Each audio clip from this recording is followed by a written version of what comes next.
మన ప్రభువును రక్షకుడునునైన యేసుక్రీస్తుల వారి యొక్క ప్రశస్తమైన నామమునకు మహిమ ఘనత ప్రభావములు యుగయుగములకు కలుగునుగాక.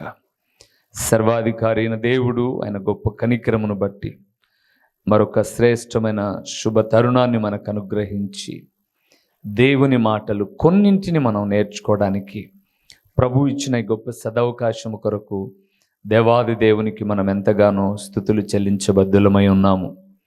అదే సమయంలో ఇలాంటి సమయంలో దేవుని వాక్యము కొరకై ఎదురు చూస్తున్న దేవుని ప్రియబిడ్డలైన మీ అందరికీ కూడా ప్రభు అయిన యేసుక్రీస్తు పేరట శుభవందనములు తెలియచేయచ్చు ఉన్నాను.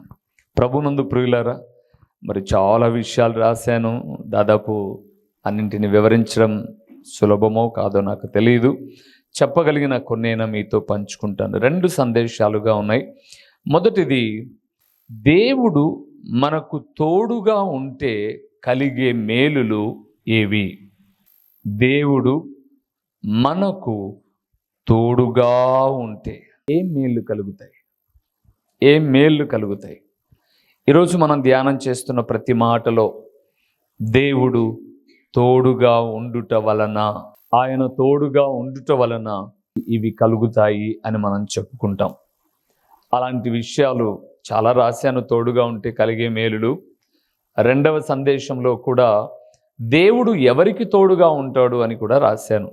ప్రభు చిత్తానుసారంగా కొన్నింటినైనా మీ ముందు పెట్టడానికి నేను ప్రయత్నం చేస్తాను. రండి వాక్య భాగంలోనికి వెళ్దాం.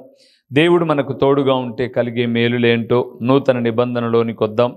యోహాను సువార్త 8వ అధ్యాయము 29వ వచనము. 29వ వచనాన్ని ఒక్కసారి మనం చూద్దాం. నన్ను పంపినవాడు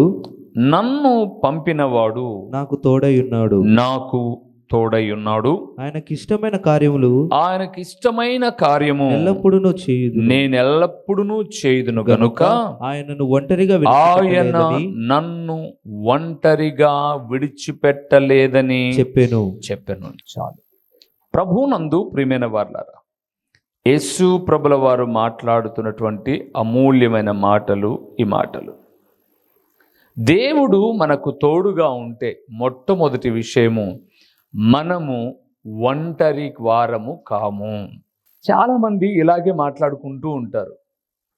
మాకెవ్వరు లేరు, మా బాధలు తీర్చే వాళ్ళు ఎవరు లేరు, మా ఇబ్బందుల్లో సహాయం చేసే వాళ్ళు ఎవరు లేరు, మేము ఒంటరి.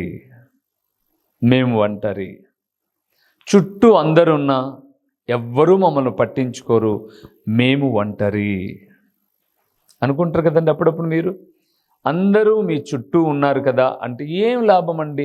ఎవరు పలకరించరు మమ్మల్ని, ఎవరు హెచ్చరికలు చేయరు మమ్మల్ని, మా ఇబ్బందుల్లో ఎవ్వరూ మమ్మల్ని పరామర్శించరు. ఒక దినాన, ఇప్పుడు కాదు కానీ 2006వ సంవత్సరంలో ఈ మందిర పునాదిని వేసినప్పుడు, అప్పుడు నేనే పని చేస్తున్నాను. అప్పుడు స్థానికంగా సంఘము లేదు. ఒక సేవకుడిగా నేనే ఒక మేస్త్రికి రాళ్ళు అందిస్తూ ఉన్నాను బేస్ మట్టాలు వేయడానికి. ఆ రోజుల్లో పిల్లర్ వేసుకునే స్థాయి కాదు. బేస్ మట్టాలు కూడా కొన్ని పాత రాళ్ళు తెచ్చుకున్నాం, కొత్త రాళ్ళు కూడా కాదు. కొత్త రాళ్ళు కొనే స్తోమత కూడా లేక ఎవరో తమ ఇంటికి తీసేసిన రాళ్ళు ఉంటే అవి తక్కువ కడుక్కొని అవి తెచ్చుకొని వేస్తూ ఉన్నాం. మొత్తం పైన సాయంత్రం దాకా పని చేసాం. రేపు ఇంకొక సైడు గోడ కట్టాలి. ఒక సైడు కట్టాం బేస్ మట్టాలు, ఇంకొక సైడు వేయాలి. ఈలోపు వేరే వాళ్ళు నన్ను పిలిపించారు. వేరే స్థానిక సంఘం వాళ్ళు, మీరు అక్కడ మందిరం కట్టకూడదు, ఇదంతా మా కాలనీ, మేమే కట్టుకోవాలి, ఇక్కడ ఎవరు కట్టినా, నువ్వు అక్కడ కట్టకూడదు, వెళ్ళిపోవాలి నువ్వు అని అన్నారు. అదేంది, స్థలం ఇచ్చిన ఆయన ఏం మాట్లాడలేదు, మీరేంది నన్ను పిలిచి వెళ్ళిపోమంటున్నారు, అది ఇదని కొంచెం వాగ్వాదాలు జరిగాయి. పిలిచింది ఒకరు కాదన్నమాట, దాదాపు ఒక 10-15 మంది గుంపుగా ఉన్నారు. కానీ నేను ఈ పక్కన ఒక్కనే ఉన్నా. 10-15 మందికి కూడా నేను జవాబు చెప్తూ ఉన్నా. వాళ్ళు అడిగిన దానికి న్యాయబద్ధంగానే చెప్తూ ఉన్నా. పోట్లాడలేదు కానీ పోట్లాడుకోకుండానే న్యాయంగా మాట్లాడుతున్నా నేను. అప్పుడు అన్నారు వాళ్ళు, ఎవరిని చూసుకొనిరా నువ్వు అంతగా నిలుగుతున్నావు? వాళ్ళన్న మాట చెప్తున్నాను, ఎవరిని చూసుకొని నువ్వు అంతగా నిలుగుతున్నావు? మేము ఇక్కడ 10 మంది మాట్లాడుతుంటే నువ్వు ఒక్కడివి. అసలు ఏ ఊరోడువో నువ్వు ఈ ఊరికి వచ్చావు, ఏంటి నీ ప్రతాపం అని అన్నారు. నేను అన్నాను, నేను పోట్లాడడానికి రాలేదు. సరే, ఇక్కడున్న మీరందరూ పుట్టుకతో ఈ ఊరు కాదు. ఒకవేళ మీరు ఈ ఊరిలో పుట్టినా మీ నాన్నలు ఈ ఊరిలో పుట్టిండరు, మీ నాన్నలు ఈ ఊరిలో పుట్టిన మీ అబ్బలు ఈ ఊరిలో పుట్టిండరు. ఒకటి గుర్తుపెట్టుకోండి, జీవనోపాధి నిమిత్తమై అందరూ వచ్చినోళ్ళే. ఇంకా నేను ఒక అడుగు ముందుకేసి అన్నాను.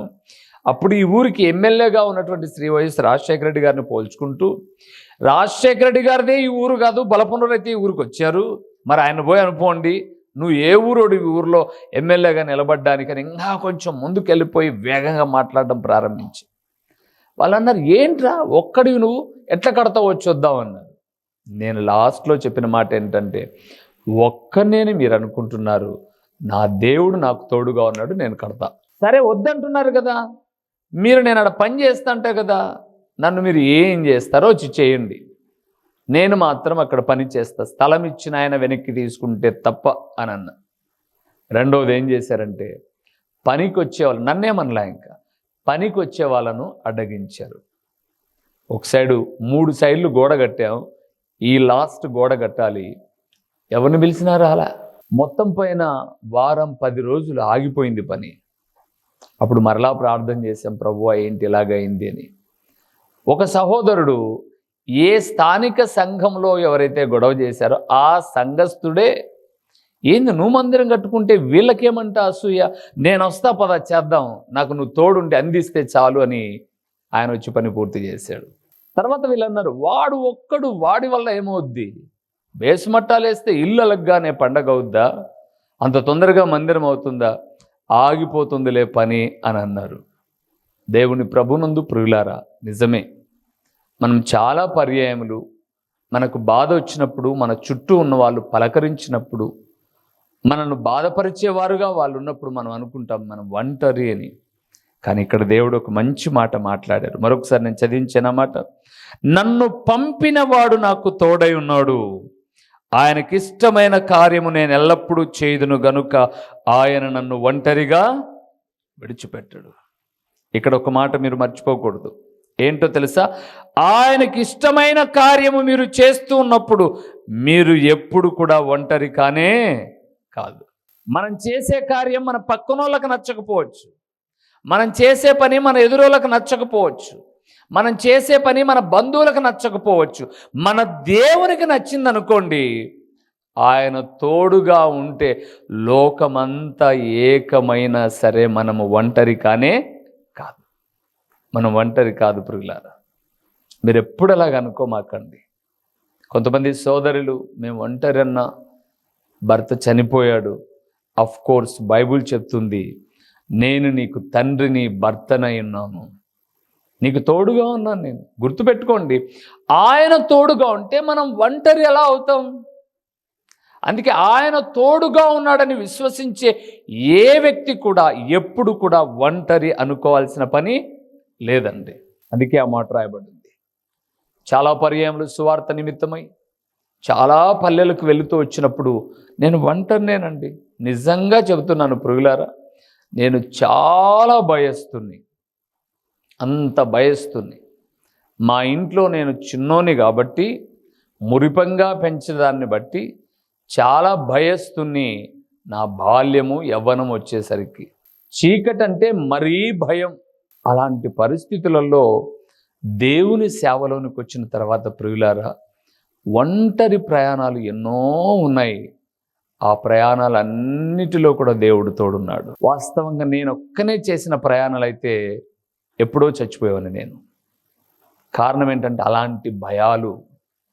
నడుచుకుంటూ వెళ్తుంటే అర్ధరాత్రి పూట నడుచుకుంటూ, ఎందుకంటే కొన్ని ప్రదేశాలకు వచ్చిన తర్వాత నిజంగా ఇప్పటికీ నాకు అంతు చిక్కదు.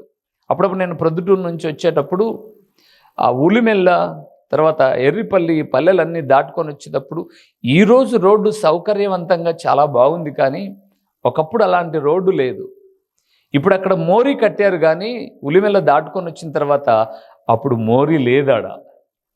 అప్పుడు ఏవైనా సరే ఇలాగా వంక లోతుకొచ్చి అలాగ దాటుకొని రావాలి.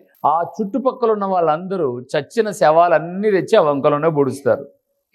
ఈ ప్రతి ఒక్కరి నానుడు ఏంటంటే అక్కడ దయాలు తిరుగుతాయని. నేను 2 వీలర్ తీసుకొని వస్తే పెట్రోల్ ఉంటుంది, చక్కటి కండిషన్లో బండి ఉంటుంది, కరెక్ట్గా ఆ వంక దగ్గరికి, ఆ బ్రిడ్జ్, ఇప్పుడు బ్రిడ్జ్ అన్నాను కదా, అప్పుడు వంక అన్నాను కదా, అక్కడికి వచ్చేసరికి బండి ఆగిపోద్ది.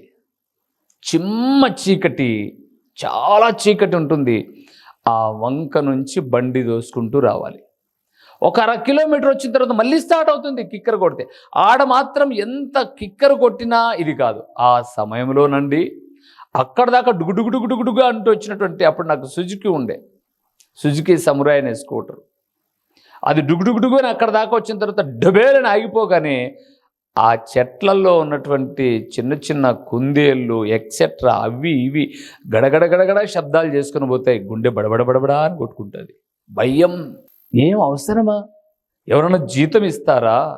ఎవరైనా కానుకిస్తారా? ఏ రోజు కూడా ప్రియులారా, కొన్ని ఏళ్ళు పల్లెల్లో తిరిగినా కానుక తీసుకుంటే వాళ్ళ పాస్టర్లు మళ్ళా ఆ ఊరికి సువార్తకు రానివ్వరని, మన కానుకంతా వాడు తీసుకుపోతున్నాడు అంటారని, ఏ రోజు కానుక పట్టడం కానీ కానుక తెచ్చుకోవడం కానీ కాకుండా ఉచితంగా వెళ్ళి సువార్త ప్రకటించి వస్తున్నటువంటి దినాలు ఆ రోజు నుంచి ఈ రోజు వరకు ఎన్నోసార్లు భయాందోళనలో, ఇరుకుల్లో, ఇబ్బందుల్లో, ముందు పాములు వెళ్ళిపోయిన రోజులలో, రకరకాలైనటువంటి పరిస్థితులలో దేవుడు తోడుగా ఉంటూ వచ్చాడు. కాబట్టి ఒంటరి కాదు ప్రియులారా, ఒంటరి కాదు. ఇంకా చెప్పాల్సి వస్తే, నేను ఎప్పుడైనా పరిచర్యకు వెళ్ళి, ఒకవేళ ప్రొద్దుటూరు అంటే 11 గంటలకు మేము ఇంటికి వచ్చేస్తాం. ప్రొద్దుటూరు కాకుండా ఎక్కడైనా పరిచర్యకు పోయేసి వచ్చామనుకోండి, 1 గంట, 1:30, 2, కొన్నిసార్లు 3 ఆ టైంలోకి వచ్చిన రోజులు చాలా ఉన్నాయి. ఆ టైంలో మేము పరిచర్య ముగించుకొని వస్తే ఒంటరిగా సేవకురాలు బైబిల్ చదువుకుంటూ ఉంటుంది, నిద్రపోదు, ప్రార్థన చేసుకుంటూ ఉంటుంది. ఎవ్వరు పలకరించేవాళ్ళు కానీ తోడుండేవాళ్ళు కానీ ఏ పరిస్థితి కూడా ఉండదు. అయితే నేను చెప్తాను, మనం ఒంటరి కాదు, మన దేవుడు మనకు తోడుగా ఉన్నాడు. మన దేవుడు మనకు తోడుగా ఉన్నప్పుడు మనం ఎప్పుడు కూడా ఒంటరి కాదు. ఇక్కడున్న మీ అందరితో కూడా దేవుడు మాట్లాడుతున్నాడు. ఎప్పుడైనా మేము ఒంటరే, మా దగ్గర ఏమైనా ఉన్నప్పుడు అందరూ మా చుట్టూ ఉండేవాళ్ళు, ఇప్పుడు మా దగ్గర ఏమీ లేదు కాబట్టి మాకు దూరం అయిపోయారు. ఆర్థికంగా మేము బలహీనమైపోయాం కాబట్టి దూరం అయిపోయారు, లేకపోతే మేము బాగా దీవించబడ్డప్పుడు మాకు దూరం అయ్యారు అని అనుకుంటారా? ఎప్పుడు అనుకోమాకండి. మీకు ఏమీ లేనప్పుడు, అన్ని ఇచ్చినప్పుడు, ఉన్నా లేకపోయినా ఎల్లప్పుడూ మీతో ఆయన ఏమై ఉన్నాడు? తోడుగా ఉన్నాడు. అందుకే అక్కడ నాడు యేసు ప్రభుల వారు, ఆయనకి ఇష్టమైనది నేను చేసేంత వరకు ఆయన నాకు తోడుగా ఉన్నాడు, నేను ఎప్పుడు కూడా ఒంటరి కాదు. మొదటిది ప్రియులారా, దేవుడు మనకు తోడుగా ఉంటే కలిగే మేలు, మనము ఒంటరి వారము కాము. రెండవ విషయానికి వద్దాం, సరేనా?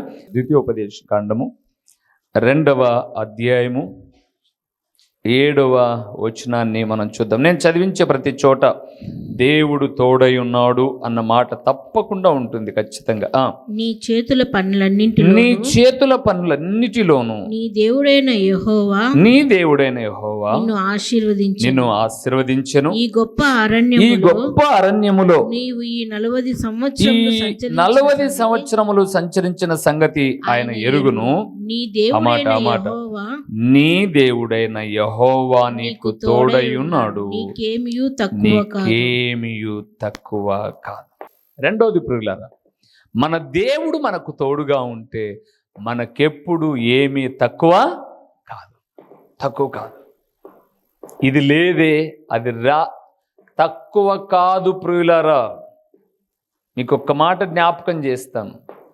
దైవజనుడైనటువంటి ఏలియాను చేర్చుకున్న సారేపతులో ఉన్నటువంటి విధవరాలు ఇంట్లోనే, ఒక దేవుని సేవకునికి ఆతిథ్యం ఇచ్చిన విధవరాలు ఇంట్లోనే 3.5 సంవత్సరాల కరువులో ఏ తక్కువ లేకపోతే, మీరు దేవుని మీ హృదయంలోనికి చేర్చుకుంటే, దేవుడు మీకు తోడుగా ఉంటే మీకెప్పుడు తక్కువ ఉండనే, నిజం ప్రియులారా, మీకెప్పుడు తక్కువ ఉండనే ఉండదు. కారణం ఏంటో తెలుసా? ఆయన సమృద్ధి కలిగిన దేవుడు. అక్కడ మీరు చూసారా లేదో, ఒక చక్కటి మాట రాయబడి ఉంది. ఈ గొప్ప అరణ్యములో 40 సంవత్సరములు సంచరించిన సంగతి. ఇశ్రాయేలీయులు 40 సంవత్సరాలు అరణ్య యాత్ర చేస్తూ ఉన్నారు పాలు తేనెలు ప్రవహించే దేశానికి. ఉదాహరణకు ఇలాగ ఒక ఊర్లో ఉన్నారనుకుందాం, ఏదో కొంత పొలం తయారు చేసుకొని ధాన్యము పండించుకోవచ్చు. కానీ వాళ్ళు పొలం పండించుకోవడానికి ఒక చోట ఉండరు. మేఘస్తంభము, అగ్నిస్తంభము ఇవి ఆగితే ఉంటారు లేదా వెళ్ళిపోతూనే ఉంటారు. ఎక్కడ స్థిరంగా ఉండడానికి లేదు, ఎక్కడ ఒక చోట ఇక్కడే ఉంటామనడానికి లేదు. వారు వెళ్ళిపోతూనే ఉండాలి, సంచరిస్తూనే ఉండాలి. కానీ మీరు గమనించండి, దేవుడు వారికి తోడుగా ఉన్నాడు కాబట్టి ఆ 40 సంవత్సరాలు వారికి ఏమి కూడా ఎప్పుడు ఏం కాలేదు, తక్కువ కాలే ప్రియులారా. కొన్నిసార్లు దేవుని పరిచర్యలో ఈ డబ్బులు సరిపోవేమో ఈ మీటింగ్ అనుకుంటాం మేము. ఈ డబ్బులు ఈ మీటింగ్కు సరిపోవు అనుకుంటాం. నిజమే, సరిపోవు కూడా. కానీ ఆశ్చర్యకరుడైన దేవుడండి వాస్తవానికి సరిపోవు అనుకున్న చోటులో నుంచి ఒక 500 1000 మిగులుబాటుతో చేస్తాం మేము. చాలా పర్యాయం చెప్పాను మీకు. నేను మొట్టమొదట ఒక పెద్ద సభ జమ్మలమడుగులో ఏర్పాటు చేశాను. రెండవ పెద్ద సభ కొండాపురం రైల్వే గ్రౌండ్లో ఏర్పాటు చేశాను. నేనే 3 దినాలు వాక్యం చెప్పి 4వ రోజు నన్ను ప్రభులోనికి నడిపించిన దైవజనులు ఐజయ్ గారు ఆయన పిలిపించి వాక్యం చెప్పించారు. వాస్తవానికి ప్రభునందు ప్రియులారా, మేము ఆ ఊరికి వెళ్ళి ఆ మీటింగ్స్ పెడతాము అని అడిగినప్పుడు అప్పటికే ఆ గ్రౌండ్లో పెద్ద పెద్ద సేవకులు మీటింగ్లు పెట్టారు. దైవజనులు ఏసన్న గారని, ఇంకా ఒక ఆయన ఎంఆర్ఓగా ఉండే కడపలో ప్రకాష్ అని, అట్లా గొప్ప గొప్ప వాళ్ళంతా పెట్టారు. వాళ్ళు పెద్ద పెద్ద సౌండ్ సిస్టమ్ మంది మార్బలముతో వచ్చి పెట్టారు. నేను ఒక యవనస్తుడిగా అక్కడికి వెళ్ళి అంత చిన్న డక్కులు 2 తీసుకొని ఒక పెద్ద గ్రౌండ్ ఎంచుకొని మీటింగ్ పెట్టడం ఏర్పాటు చేశాను. మాకు అన్నం పెట్టే వాళ్ళు ఎవరు, నీళ్ళు ఇచ్చే వాళ్ళు ఎవరు లేరు. కానీ మేము అడిగాం, ఒక్కొక్కటి అన్నీ సమకూర్చుకొని అంటే ఒక 10 రోజులు 15 రోజులు ముందే మాట్లాడాం కాబట్టి చిన్న చిన్న పాంప్లెట్, అప్పుడు పెద్ద పోస్టర్స్ వేసుకునే స్థాయి కాదు, చిన్న చిన్న పాంప్లెట్స్నే ఆ బస్ స్టాండ్లలో అక్కడక్కడ అతికించి ఇచ్చి మొత్తం పైన మీటింగ్ ఏర్పాటు చేశాం. మీటింగ్ కోసం ఒక చిన్న ఆటోలో కావాల్సిన సామాన్ అంతా తీసుకొని అక్కడికి వెళ్ళిపోయిన తర్వాత ఆ మీటింగ్ చక్కగా మొదటి రోజు 2వ రోజు అయిపోయింది.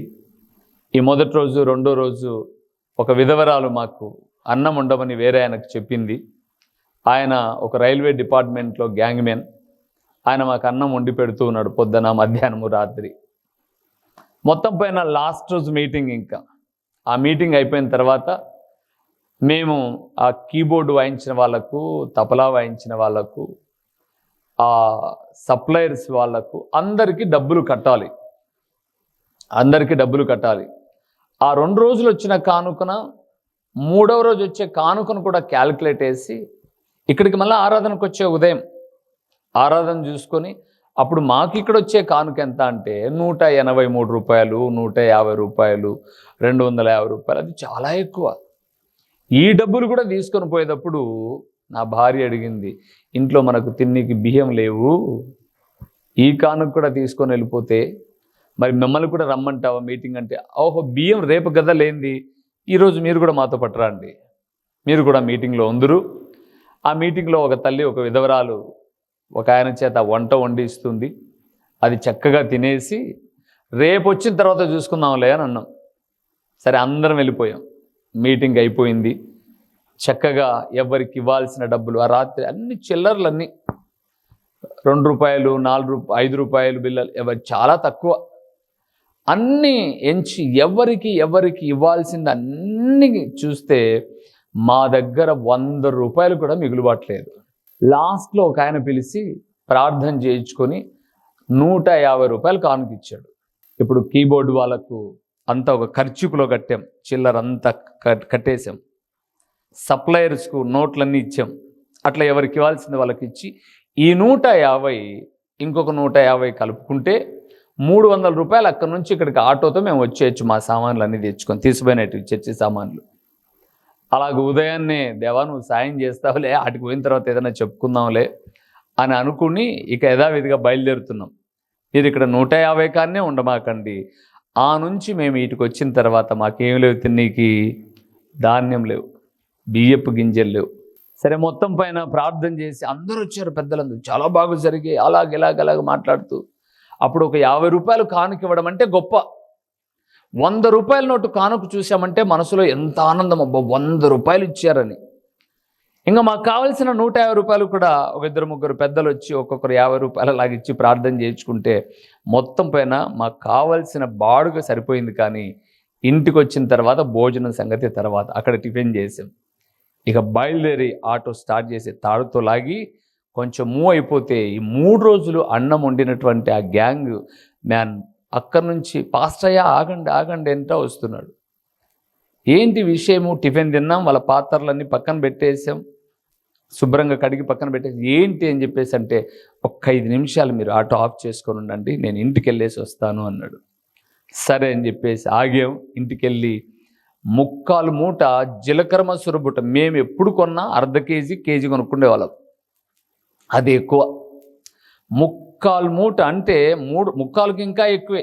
3 రోజులకు మాతో పాటు ఉన్న ఆత్మీయులకు అందరికీ కలిపి వండిన ఒక 10 కేజీలు కూడా అయిపోయి ఉండవు. 50 కేజీలు బస్తాలు ఒక 10 కేజీలు అయిపోయినా ఇంకా 40 కేజీలు లేదా 35 కేజీలు దాకా ఉన్నాయి. ఎత్తుకొని వస్తున్నాడు. ఈయన కూడా వస్తున్నాడేమో మాతో పాటు పులిందలు, కానీ ఆ వెనకలు పెట్టుకుందురులేండి, అయినా స్థలం చాలదు, మీరు బస్సుకు రాకూడదా అంటున్నాం. మేం బస్సుకు రావడం ఏంటి, ఈ బియ్యం మీకే అని అన్నాడు. మాకెక్కడ బియ్యం ఇవి అని అంటే, మీకు 3 రోజులు భోజనం ఉండమని ఈ రైల్వే డిపార్ట్మెంట్లో పనిచేసే ఒక విధవరాలు ఒక మూట బియ్యం తీసిచ్చింది. అమ్మ, ఉదయం టిఫిన్ కూడా వండి పెట్టాను, ఇంకా మిగిలిన బియ్యం మీ ఇంటికి పంపిస్తాను అంటే, అమ్మ నేను తింటే నాకు అరగవవి, అవి దేవుని సేవకులకు తీసింది కాబట్టి ఆయన సువార్త చెప్పాడు కదా, ఆయనకే ఇచ్చి పంపించండి, ఆయన తింటే మా కుటుంబానికి దీవెన అని ఆమె చెప్పింది. ఇవి మీ అయ్యా అని తెచ్చిపెట్టాడు. అప్పటిదాకా మేము స్టోర్ రైస్, అప్పుడప్పుడు జీలకర్ర మసూరు తెచ్చి వండుకునేవాళ్ళం. ఆ రోజు నుంచి ఈ రోజు వరకు అండి, స్టోర్ రైస్ తినడం తక్కువ, జీలకర్ర మసూరు తినడం ఎక్కువ, ఇది కాదు నేను చెప్తున్నది. ఆ రోజు నుంచి ఈ రోజు వరకు ఆయన తోడుగా ఉండి ఎప్పుడు తక్కువ లేదు ప్రియులారా, ఎప్పుడు తక్కువ కాకపోవడానికి ఒకటే కారణం అండి. తక్కువ లేకపోవడానికి కారణం ఏంటంటే, మీకు చాలా పర్యాయం చెప్పాను, మా ఇంట్లో ఎక్కువ శాతం దేవుని సేవకులకు ఆతిథ్యం ఇస్తామండి. మేము దేవుని సేవకులు ఖచ్చితంగా, మీరు ఎప్పుడైనా అడిగినా కూడా మేము చెప్తాం, నెలలో తప్పకుండా 1-2 సార్లైనా ఎవరో ఒకరు సేవకులు మా ఇంట్లో భోంచేయకోకుండా వెళ్ళే రోజులే ఉండవు.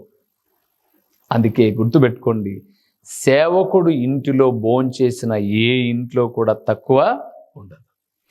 ఏలియా భోంచేస్తున్నాడు, ఆ ఇంట్లో తక్కువ లేదు. మా ఇంట్లో ఆ రోజు నుంచి ఈ రోజు వరకు అండి నొచ్చుకోం. ఎప్పుడు కూడా పొరపాటుగా కూడా, అరే కేజీ మటన్ తెచ్చుకుంటే కేజీ 800 రూపాయలు కదా, ఉన్నట్టుండి వీళ్ళు వచ్చిరే, వీళ్ళిద్దరు వస్తే వీళ్ళిద్దరు కలిసి ఒక అర్ధ కేజీ తినేస్తారేమో, 400 రూపాయలు రాసి అంత క్యాల్కులేట్ చేయం. ఇది భాగ్యముగా ఎంచి, సరే 2 పూటలు తినాల్సింది 1 పూటే తిన్నాం, 1 పూట తినాల్సింది తినకోకుండా ఉందాం. దేవుడు ఇచ్చాడు, ఆయన పంపించాడు, పంపించిన వ్యక్తిని నింపి పంపించాల్సిన బాధ్యత మాది అని. దేవుడు తోడుగా ఉంటే ఒంటరిగా ఉండం. దేవుడు తోడుగా ఉంటే మనకెప్పుడు తక్కువ కావండి, ఎప్పుడు తక్కువ కాదు. మీరు నమ్మండి ప్రియులారా, ఈ రోజు వరకు మాకు తక్కువ ఎప్పుడూ కారణం ఏంటంటే ఆయన తోడుగా ఉన్నాడు.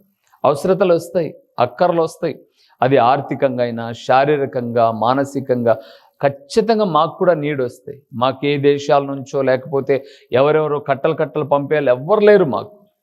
మాకు కూడా ఖచ్చితంగా అవసరతలు, అక్కర్లు వస్తాయి. అవసరతలు వచ్చినప్పుడు మనుషుల వైపు మాత్రం ఎప్పుడు చూడం. మేము ఫలానోళ్ళు ఇస్తారేమో, ఫలానోళ్ళ దగ్గరికి వెళ్తే హెల్ప్ జరుగుతుందేమో, ఈ టైం వాళ్ళ దగ్గరికి ఊరికే వెళ్ళి కూర్చొని ప్రార్థన చేస్తుంటే వాళ్ళు కానుకిస్తారేమో, ఈ ఆలోచన చేయం మేము. ఇప్పుడు కొరత ఉందా, దేవుణ్ణి అడుగుదాం. అది ఏ కొరత అయినా దేవుణ్ణి అడిగితే నిజంగా ఆ కొరత మాకు తీర్చడం ఆయనకి ఇష్టమైతే తక్కువ లేకుండా సహాయం చేస్తాడు. 3వది, దేవుడు తోడుగా ఉంటే ఏం జరుగుతుందో చూద్దామా?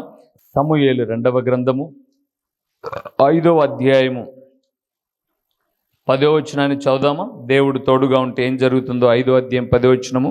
దావీదు అంతకంతకు వర్ధిల్లెను, సైన్యములకు అధిపతియగు యెహోవా అతనికి తోడుగా ఉండెను. చాలు ప్రుగులారా. 3వదండి, దేవుడు తోడుగా ఉంటే అంతకు అంత ఏమవుతామంట? వర్ధిల్లుతాం. అంటే అంతకు అంత అభివృద్ధి చెందుతాం. ఇక్కడున్న మిమ్మల్ని చాలామందిని అడిగితే, నేను మైక్ తీసుకొని వాక్యం చెప్తున్నాను, కానీ మీకు మైక్ ఇచ్చి మీరు దేవుణ్ణి నమ్ముకున్నప్పుడు ఎలాగున్నారు, ఇప్పుడు ఎలాగున్నారు అని నేను మీకు మైక్ ఇచ్చి చెప్తే, నిజంగా మీరందరూ కూడా అంతకు అంత వర్ధిల్లిన బిడలుగా ఉన్నారు. భౌతికంగా, చాలా భౌతికంగానే కాదు, ఆత్మీయంగా కూడా. అన్నా, మేము ఈ ఊరికి వచ్చినప్పుడు లేదా ఈ ప్రాంతంలో ఉన్నప్పుడు మాకు ప్రార్థన వచ్చేది కాదు, పాట పాడడం వచ్చేది కాదు, ధారాళంగా అర్పణ అర్పించే మనస్సు మాకు ఉండేది కాదు, లేదా మా కుటుంబంలో అనేకమైన కొరతలు, అనేకమైన ఇబ్బందులు. ఓకే, అలాగున్నారు. మరి ఇప్పుడు ఎలాగున్నారు? ఈరోజు మేము ప్రార్థనాపరులమయ్యాం, దేవుని స్తుతించే మనస్సు కలిగి ఉంది, దేవుని ఎదుట ధారాళమైన అర్పణ అర్పించే మనస్సు ఉంది. మా జీవితాలలో అంతకు అంత ఏమైంది? వర్ధిల్లాం. ఎందుకు అలా వర్ధిల్లారు మీరు? అమ్మగారు ఆస్తి ఏమైనా కలిసి వచ్చిందా మీకు? అత్తగారి నుంచి ఆస్తి ఏమైనా కలిసి వచ్చిందా మీకు? అంటే ఏమి కలిసి వచ్చిండదు. దేవుడు మీకు తోడుగా ఉండుటను బట్టి, దేవుడు నాకు తోడుగా ఉండుటను బట్టి, దేవుడు మనకు తోడుగా ఉండుటను బట్టి. మీరు నమ్మండి ప్రుగులారా, నేను చాలా వరకు గమనించానండి. మొదట మందిరం మనం రేకుల షెడ్ వేసుకుని చిన్నది ఉన్నప్పుడు మమ్మల్ని ఎవరెవరైతే చాలా తక్కువగా చూసేవాళ్ళో, ఒక పురుగు మాదిరి, వీడు ఒక సేవకుడా, వీడు ఒక ఇదేనా అని చాలా తక్కువగా చూసిన వాళ్ళు ఈ మందిరం కట్టిన తర్వాత, మేము అప్పుడు వాళ్ళని తక్కువ చూడలే, ఇప్పుడేం తక్కువ చూడలే, మా దారుణమే వెళ్తూ ఉంటాం అంతే. పిలిస్తే పలుకుతాం, రమ్మంటే ప్రార్థన చేస్తాం, లేదా మా దారి మాది. కానీ గమనించండి ప్రియులారా, ఈ మందిరం కట్టిన తర్వాత నేను గమనించింది ఏంటంటే, దేవుడు తోడుగా ఉంటే తప్ప ఇలాంటి పనులు జరగవని దేవుడు వారితో మాట్లాడి మా కొద్దీ మేము పోతున్న అడ్డముచ్చి వందనాలు చెప్తున్నారండి. ఇప్పుడు అడ్డముచ్చి వందనాలు చెప్తున్నారు. దారి కొద్ది వెళ్తున్నా బయటకు వచ్చి పలకరిస్తున్నారు. ఏంటి గౌరవం అంటే, ఒక వ్యక్తికి దేవుడు తోడుగా ఉంటే ఘనకార్యాలు చేస్తాడు. మీకు తెలుసు, ఇక్కడ నుంచి అక్కడ దాకా ఒక 1500 పైబడిన ఇండ్లు ఉంటాయి.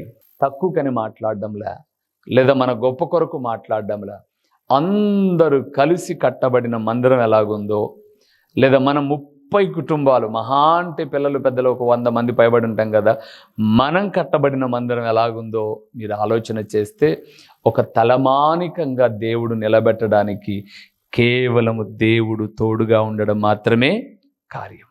మా చిరునామా దైవజనులు బ్రదర్ ఓ రూబేన్ గారు, క్రీస్తు ప్రార్థనా మందిరం, డోర్ నెంబర్ 1-386, నగరిగుట్ట, పులివెందుల, కడప జిల్లా. మీ ప్రార్థనా అవసరాల కొరకై సెల్ నంబర్ 9989067409.